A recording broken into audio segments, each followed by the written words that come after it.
हिताई में वो 4 दिन खती बाकी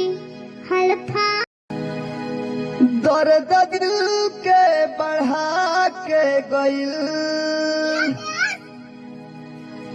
रोग ऐसन लगा के गइल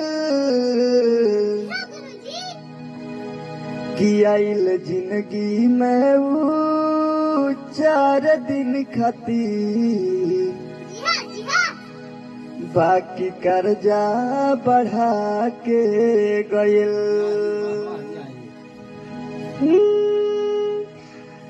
आइल हिताई